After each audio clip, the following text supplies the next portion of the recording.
Good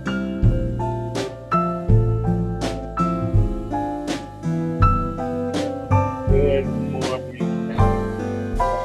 Welcome. This is Dr. Wilson, and this is a window to look through. How are you today? I pray that you are well and that all is well in the kingdom. Family, I wanted to come together with you today and give you an update on the COVID-19 plan for campus ministry.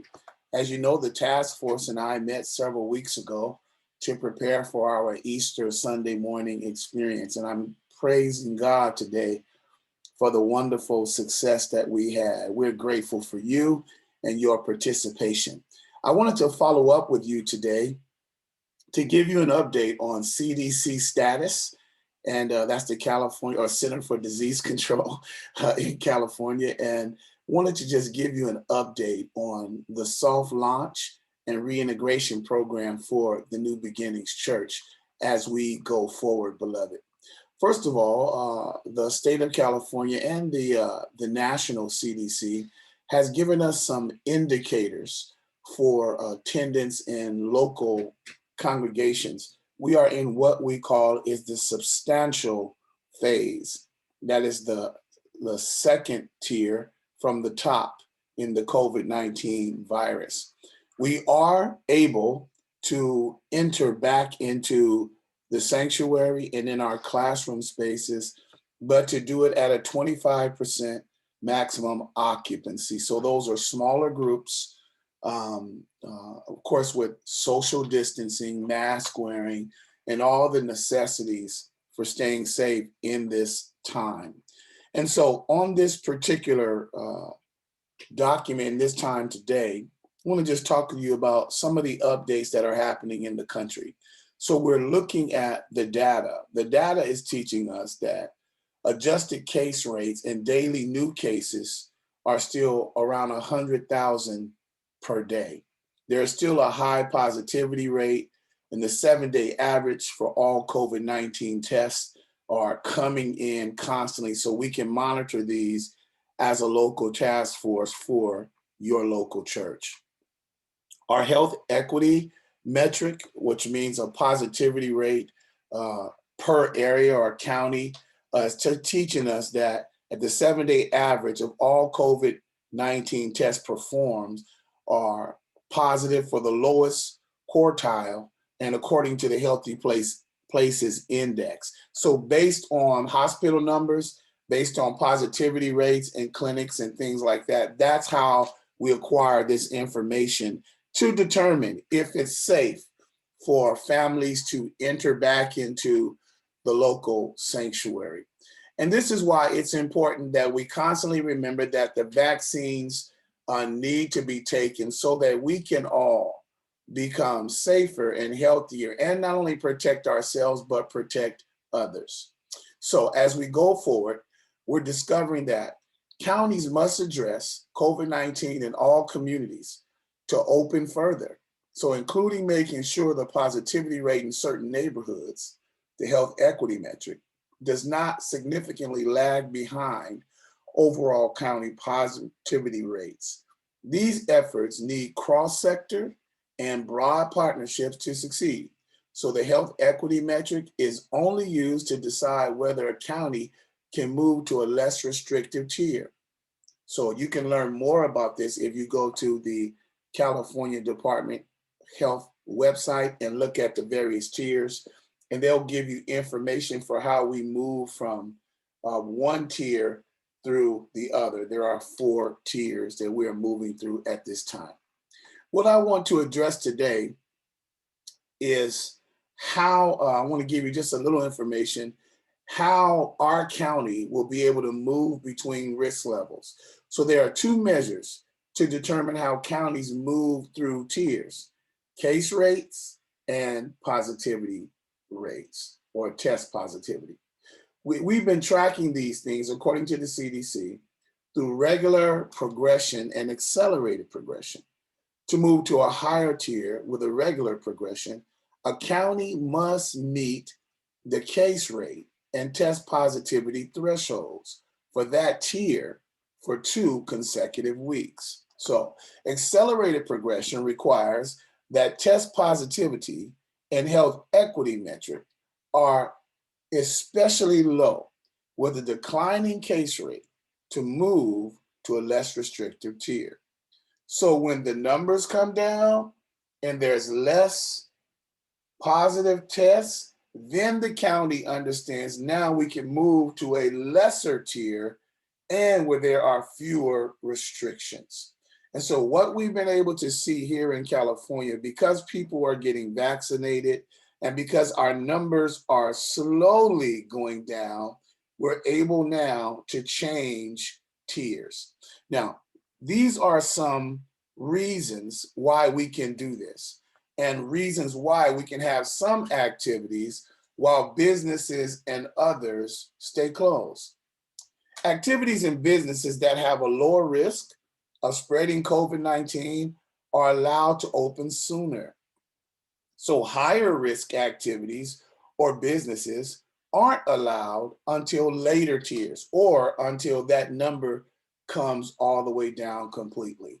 So an activity or business's tier, it depends, beloved, on whether it can, number one, accommodate mask wearing at all times. For example, eating and drinking requires removing your mask, which will expose you to the virus.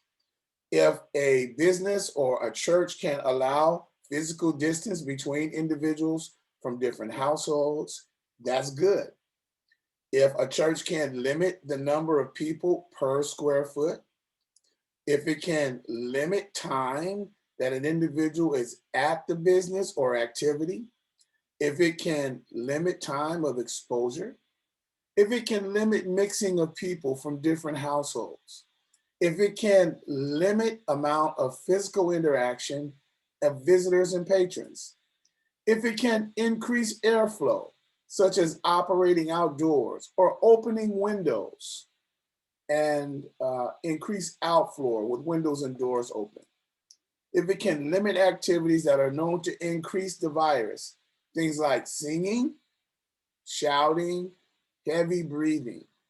So these are indicators for how much a business or a church can open based on its activity.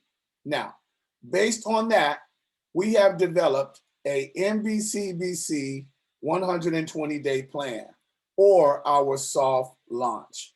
So I want to thank right now the COVID committee for their work 3 weeks ago in coming up with the Easter plan. And you saw how that went. Our larger groups were contained outside. Our smaller groups were able to social distance inside. And inside they had very distinct activities. So there was one person speaking with plenty of room to separate themselves from the crowd. If there was a singer, there was only one that was social distance from everybody else. The other children were masked inside. Very well done. Great job, KWZ. Outside, our plan was to sit family groups in what I'm calling pods, social pods. So they came with their families, they sat in those family groups. If they got out of those groups to mingle with others, it was for communion where they walked around, got there, socially distanced communion cup, took it back to their pods, and they stayed together as family units in that context and capacity. So as we talk about our new 180-day plan, I need for you all to take this to heart, pass it on to various other members that you know in the church as well, so you can let them know that this is how your church is thinking about you. As we go forward from here, you'll see that all of our events for the next 120 days, we will have face masks required. I'm going to talk about 2 areas of activities for us today: indoors activities and outdoor activities. Beginning effective immediately, that means the next coming Sunday, okay, we will have our indoor activities. This is what they will look like. There will be an 8 o'clock a.m. indoors worship service with 25% capacity. 25%. Here's what this means. 25% is about 30 or 40 people in the sanctuary, social distanced, okay? So, in other words, once we reach capacity, other folks will not be able to attend that 8 o'clock service, okay? This will mean that they will have to either come to the 10 o'clock expression, which will be an outdoor activity. I'm going to talk about that shortly. But an 8 o'clock a.m. indoor worship service contains a 25% capacity, and the service is reduced to only 50 minutes. Only 50 minutes. Small individual praise teams, no more than 2 people at a time. We will go to also another indoor activity, 9 o'clock a.m. life groups with capacity, 25% capacity. So this is a circle type of Bible class with no more than 10 members in a large circle. This will be held in our Family Life Center and in our NBC conference room. This is for those students who want to study God's Word. Our 6 o'clock p.m. midweek Bible study will begin this week. We will be in the Family Life Center. Again, 25% capacity in the Family Life Center. So that would be no more than 25 people in that great big area. With your mask, okay, properly social distance in a circle. At 10 o'clock a.m. on Wednesday morning in the Bible Institute, the Titus II mothers, we are having their Bible study for the mothers of the church and any other seniors that want to attend at 25% capacity. Again, face masks are mandatory. At 6 o'clock p.m. on Sunday evenings is an online worship experience in your home. Hopefully these will turn into cell groups where if you are having a gathering at your house, a cell group meeting, Zoom will be available for you to participate in an online worship experience. I want to encourage you to have these mini Matthew parties in your home on Sunday evening for a worship experience. Now, for the children's strategy, I want to talk a little bit about that. This is the children's strategy as we go to an outdoor ministry. Why? Well, number one, children aren't allowed to be vaccinated yet. And so we want to be careful as schools are slow to open. We want to be slow to open to our children as well until we can understand the virus and understand what it does in the hearts and minds of our children. We are taking our cues from the academic arena and how they are learning how to do in-pod, in-person, in-community learning. And so what we're doing as we're studying what they are learning, we are being wise stewards by keeping our children at home and equipping them through social media. However, we also want to allow them to continue to worship as a family in their pods. And so what we did this Sunday was created a learning environment for children in a socially distanced, community-oriented pod in a space large enough for hundreds of people. We had 38 children, and they were socially distanced with their parents. Some of them were with their masks, totally free from contact and or spreading the event. Now, when we go to Christian education for our children starting in May, we're going to have one outdoor service for children. one outdoor children's church experience per month, and it will be on the first Sunday only. This will be a first Sunday morning outdoor curriculum.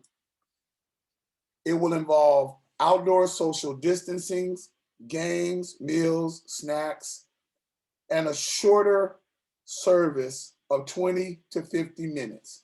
Much like what they experienced on yesterday, Sunday, Easter, will be the prototype for how we do children's church, one Sunday a month. The other Sundays, we're going to practice this, a family unit worship expression. This is what I call the family pods. So when we gather at the 10 o'clock service, which is the family service, we will do it outdoors, but it will be in our pods, okay, for the next 120 days. If it gets too hot, then what we will end up doing is we have three options. One, we have the drive-in service model, where we can drive in our cars, activating our air condition and having worship that way. Two, families can begin to come to the 8 o'clock early expression, and then maybe we go to an earlier worship expression outside during the hot summer days. Or number three, the online worship experience, where we are together online worshiping in that context. All right, so those are our three options as we go forward from here. Now, what I want to do to close, I didn't talk about this. Let me back up. Our Sunday morning outdoor experience is still going to be at 10 o'clock. It's going to be in family pods, as I mentioned. So please, beloved, I need you to help the church by bringing your lawn chairs, okay? It will go much faster and much quicker and more efficient for us if you did that. If you brought your own lawn chair as your family unit, it would help cut down the time of setup and takedown for our volunteer staff, okay? That's how you can help us to be more efficient if you desire to attend the 10 o'clock outdoor expression. All right? All right. Thank you so very much. Now, as we continue to look at the updates and what's happening around the country, here's how experts say the COVID-19 vaccinations in the U.S. are going. First of all, it's been reported that the United States has reported a record over the weekend with more than 4 million COVID vaccine doses administered in 24 hours. That's pretty powerful. As pastor, I have my vaccinations. I'm not fearful of the vaccination. I'm not fearful of the virus, but I understand that it's very important that I keep you safe when I am in your presence, and that when I'm attempt to minister to you, or if you need me to show up to serve you in some capacity, you don't need me to be carrying the virus, right? You need me to be virus free. And that's what I would ask of you. If you're going to be in the community, have no fear, beloved. Have no fear of the COVID virus itself, but get yourself vaccinated. It's just wise stewardship to take care of your temple, to help you to keep others safe in your families, and to protect them from you infecting them. All right? So very important. So very important. I would be grateful if we were all vaccinated. If we were all vaccinated, we would be able to come back indoors for the worship experience. But until that happens, we don't have the capacity to do that because somebody is going to get sick. All right? That's just the contagion of this current circumstance in which we're in. Now, the country now averages, I don't know if you knew this, more than 3 million doses daily. That's getting the vaccine. but only 18.5% of Americans are fully vaccinated. This means there's over 80% of people in the country are not vaccinated yet. And the CDC shows, and COVID-19 cases in the country have recently seen concerning increases, okay? According to Celine Gounder, she says that we have a few more difficult weeks ahead of us, okay? This was just reported on a national news source this weekend. And so because of the holidays, we want to be mindful. Now, here's what I want to share with you today. The news reports from across seas are teaching us that the virus is mutating, it's changing. And as it changes, once we've discovered how to conquer it, it changes or morphs into a stronger strain. And that stronger strain is continuing to fuel an alarming rise of COVID-19 and case hospitalizations. So it's important for you and I to get vaccinated so that we can withstand whatever strain it may be morphing into. It's like a bad case of the flu. Now, what's worse, experts are saying that the variant is changing the pandemic's playbook, and it could spell trouble for younger groups that haven't been vaccinated, right? So here's what I want to say. If you love me and I love you, let's vaccinate. Let's vaccinate. Let's make sure we are each other's keeper. We're taking care of each other. We're loving each other enough to make sure we don't pass the strain, right, to one another. So, a couple other things, and I'll wrap it up. Dr. Holtz, who's the dean of the National School of Tropical Medicine at Baylor College, says this. It's acting differently, this strain is, from anything we've seen before in terms of transmissibility, in terms of affecting young people. So we have to take this seriously, beloved, seriously. Wearing our mask, right? Caring for one another, washing our hands, social distancing. We can still be present, right? But we need to be mindful that the disease doesn't care about how much you miss somebody, how much you love somebody. It wants to attach itself to people. So the way we do that is we protect ourselves. I like to say it like this. If it's raining outside, I put on a jacket. I don't care how much I love the rain. There's nothing going to stop me from getting wet, right? The virus is in the air. So how we protect ourselves is we vaccinate, put on the jacket, right? So we can be protected as we go out in it. Now, I want to say this. The vaccine does not stop life. No, it wants to make you ill, right? So we have to stay healthy as a church, because if our bodies are healthy, our minds are healthy, our hearts are healthy, our souls are healthy, we can thrive as a church in the middle of a global pandemic. Well, I want to thank you. I want to thank the COVID-19 task force for your hard work. Excellent job on yesterday, carrying out the Easter plan for the whole New Beginnings community. It was so good to see everybody together again, worshiping and giving God praise, dedicating babies, going to the waters of baptism, taking Holy Communion as a family. Wow, that was a pastor's delight. I praise God for you. And I thank you so much for your faithfulness, for your love, for your brothers and sisters, and most of all, for your kingdom mentality. Hey, this has been A Window to Look Through. I'm your pastor. I love you. I bless God for you. Talk to you soon. Peace.